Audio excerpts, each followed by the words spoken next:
Morning everyone, and welcome to my Get Ready With Me. So to start this look, I'm starting off with primer. I have now started using this every day. I used not to use primer, but I have noticed a massive difference with how long my makeup stays put when using this. Primer is optional, but it is like a nail varnish for your face. Makeup lasts longer and will glide on better too. Excuse my computer pinging in the background with messages for work. So now onto our liquid foundation using our powder puff brush.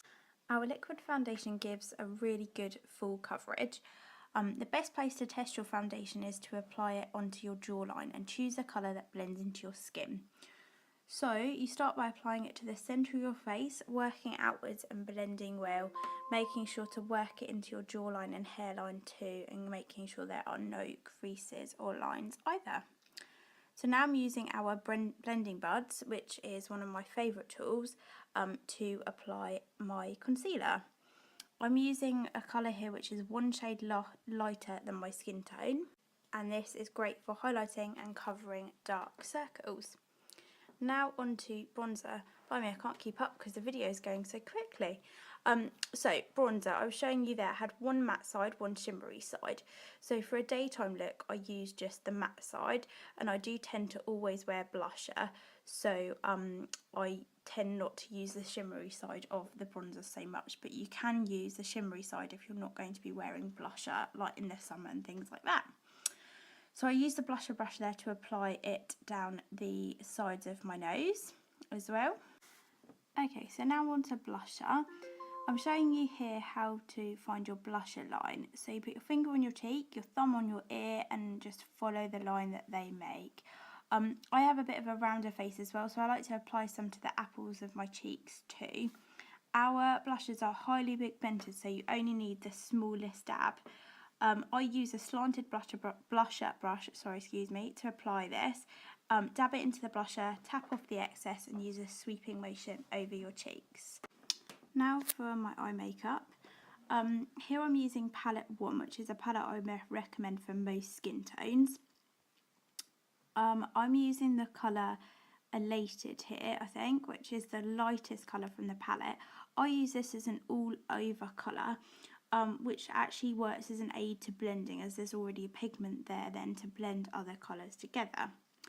Now I'm using our crease brush, which is a more sort of bristle kind of brush. This is to use in the crease and to apply a slightly darker colour. Excuse my faces when I apply my eye makeup. I have to really concentrate when I'm doing this. So I'm not obviously a makeup artist, but there's just a few tips and tricks that I've learned when doing this. So obviously one of the key tips is just to blend. I use my crease brush to apply the product, but then use the shader brush to really blend the colours properly.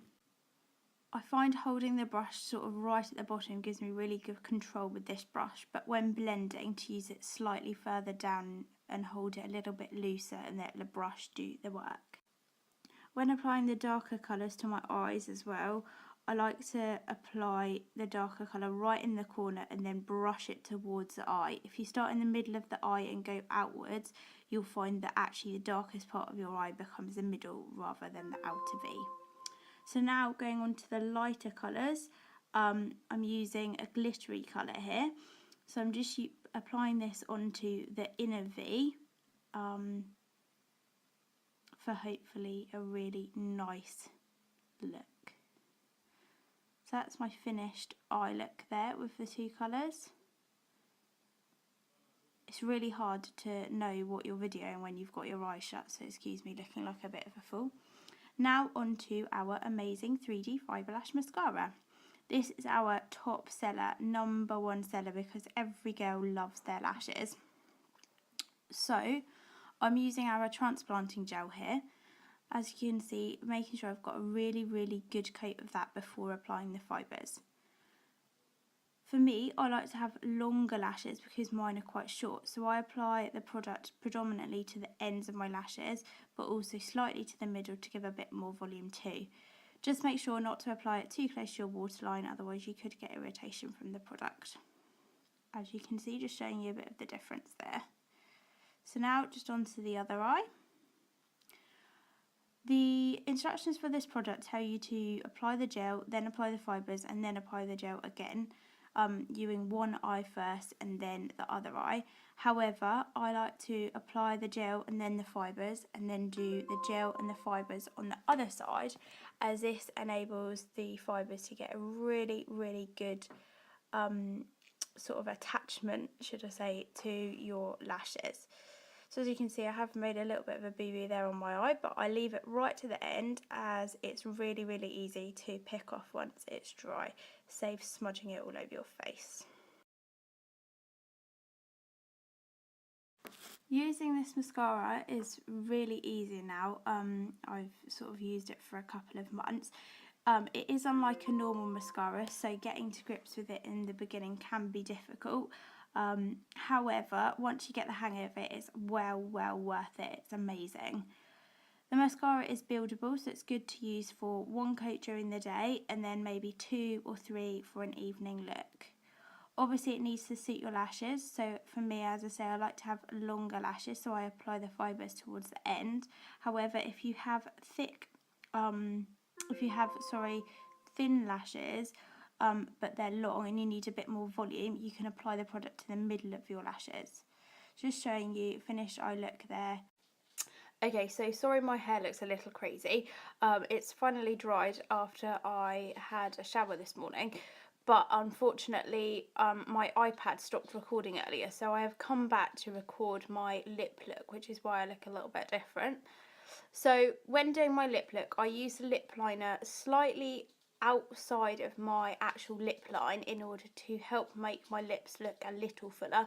Obviously don't go too far because you don't want to draw on your skin, and you also don't want to end up with looking like you've got absolutely massive crazy lips.